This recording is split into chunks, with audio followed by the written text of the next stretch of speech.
Para o cristão, o sábado é o domingo. Evangelho de Lucas, capítulo 6. Comentário de Mário Persona. É interessante que, numa passagem como essa, nós vemos, por um lado, um Deus de graça, de misericórdia, de compaixão, e, por outro, nós vemos os homens, o que fizeram desse Deus de graça, de misericórdia e de compaixão. Porque aqui nós vemos eles querendo condenar ou julgar, acusar o Senhor Jesus de pecado, por estar fazendo uma determinada atividade que eles consideraram trabalho no dia de sábado. Mas quando a gente vai lá para Deuteronômio, capítulo 23, onde existem vários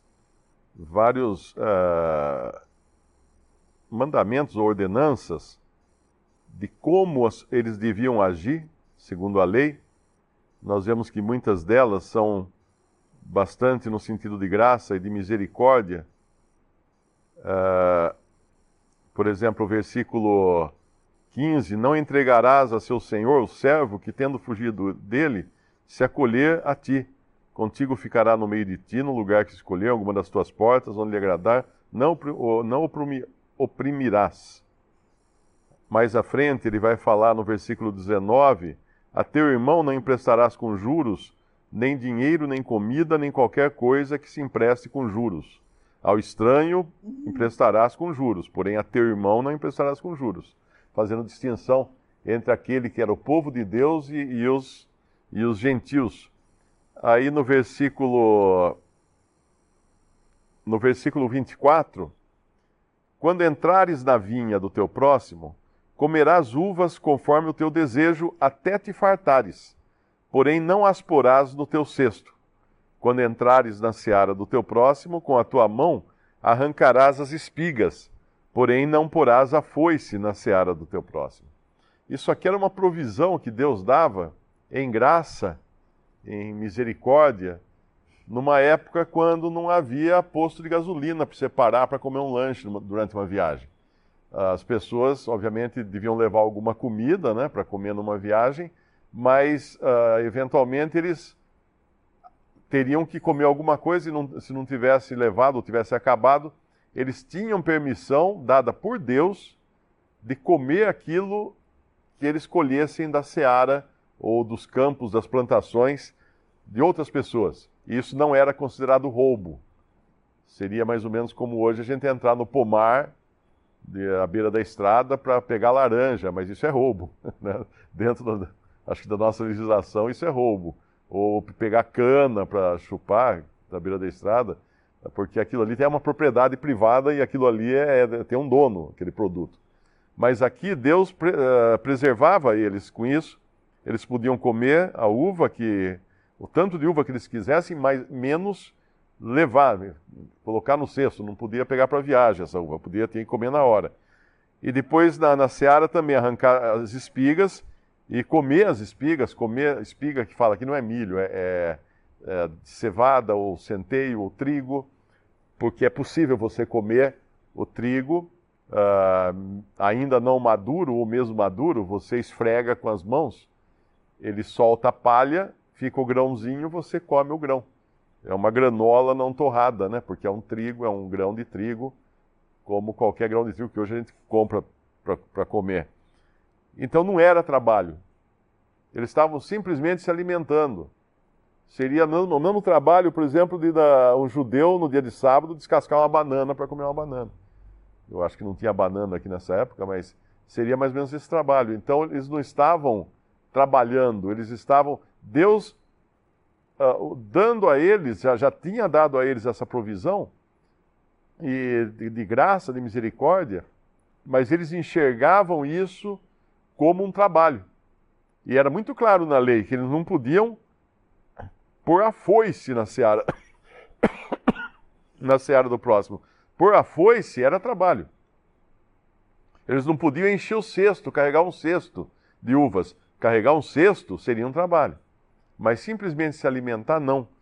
Então aqui, eles estavam perfeitamente dentro dos requisitos da lei, mas não dentro da lei na cabeça dos fariseus.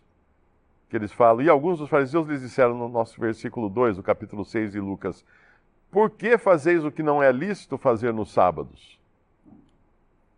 E Jesus respondendo lhes disse, nunca lestes o que fez Davi quando teve fome, ele e os que com ele estavam, como entrou na casa de Deus e tomou os pães da proposição e os comeu, e deu também aos que estavam com ele, os quais não é lícito comer, senão só aos sacerdotes?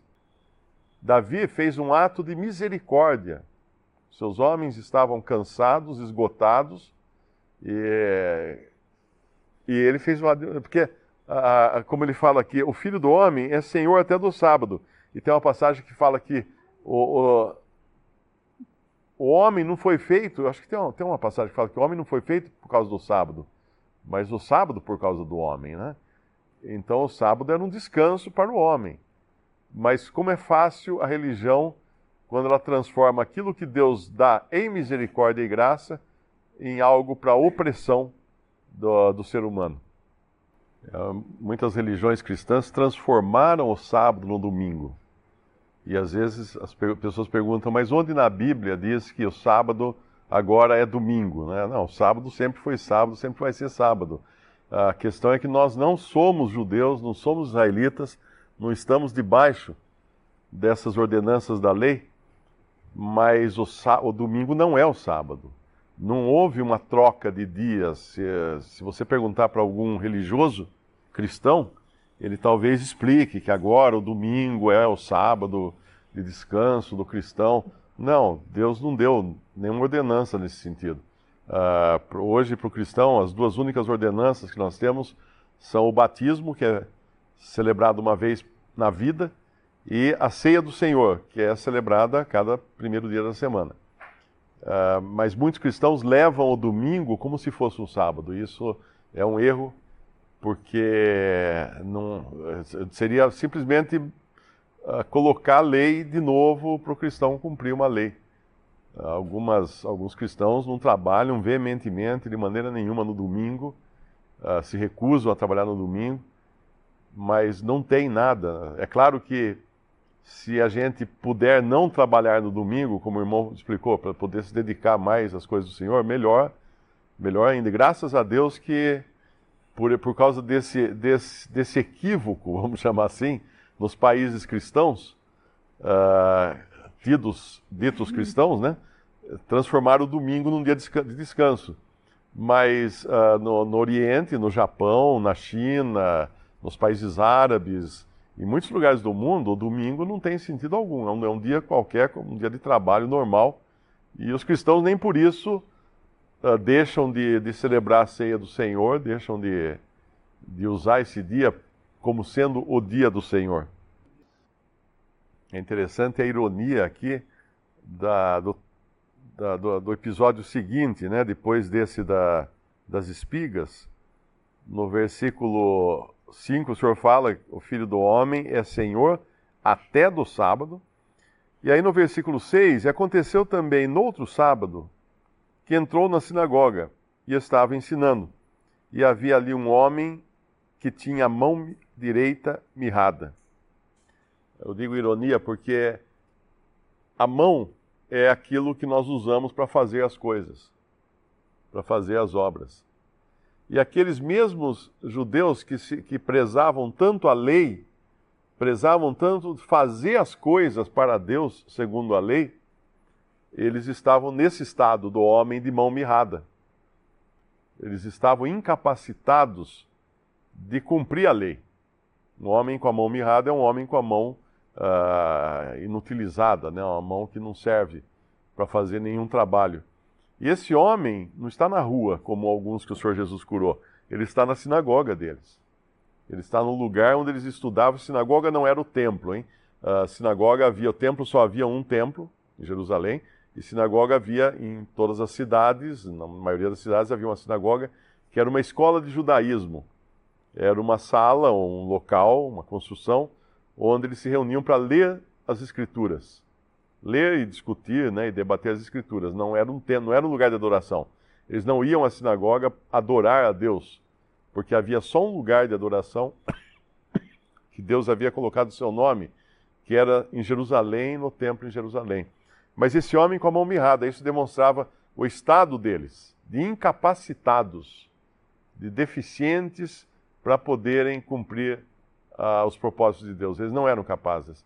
Numa outra passagem, o Senhor encontra na sinagoga algo muito pior, um endemoninhado. E assim era a condição também de Israel, nesse momento que o Senhor estava aqui. A casa estava varrida para muitos demônios virem morar nela, porque eles não estavam aceitando aquele que seria o dono, aquele que seria o Senhor, deveria ser o Messias para eles. E aqui os fariseus estão mais preocupados se o Senhor vai curar no sábado esse homem. Ou seja, no inverso da misericórdia. Nós temos o Senhor, o dono do sábado, aquele que deu o sábado para eles, querendo exercer misericórdia e eles colocando impedimentos, empecilhos para o Senhor exercer misericórdia. Uma das coisas mais... quase todos os dias eu recebo e-mail de pessoa: eu fiz isso, e agora? Perdi minha salvação? Ou, o que eu preciso fazer para não perder minha salvação?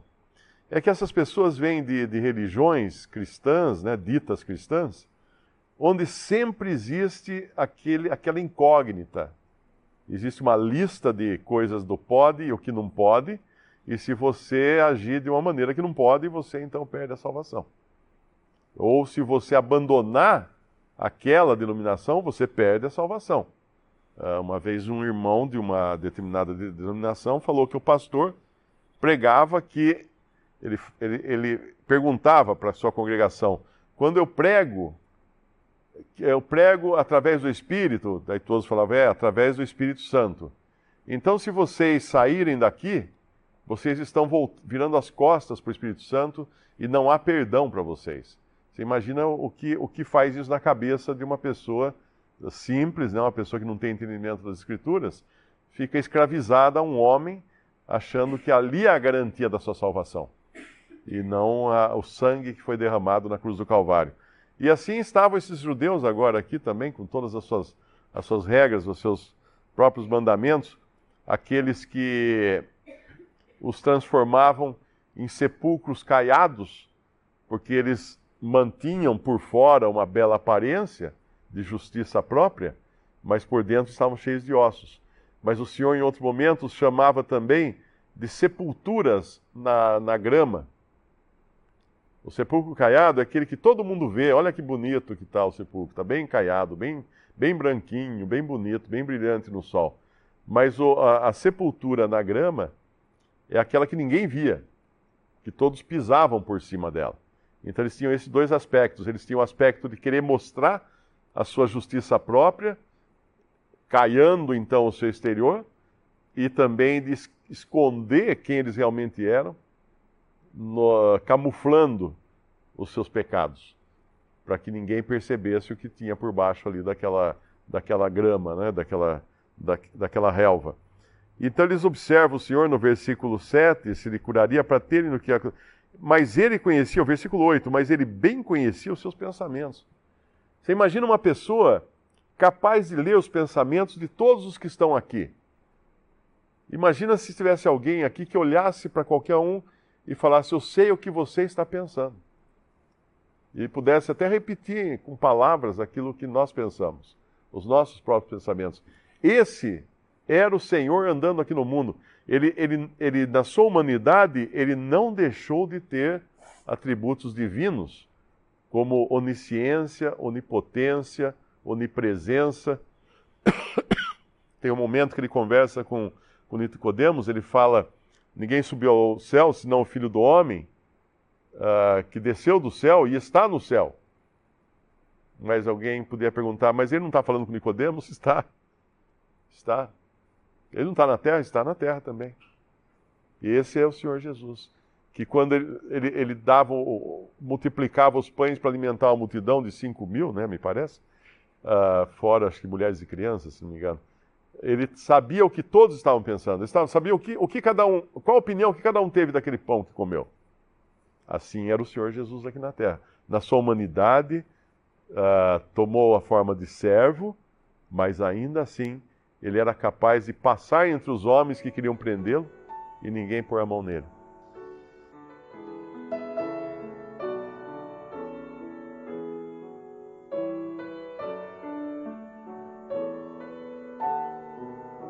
Visite Respondi.com.br.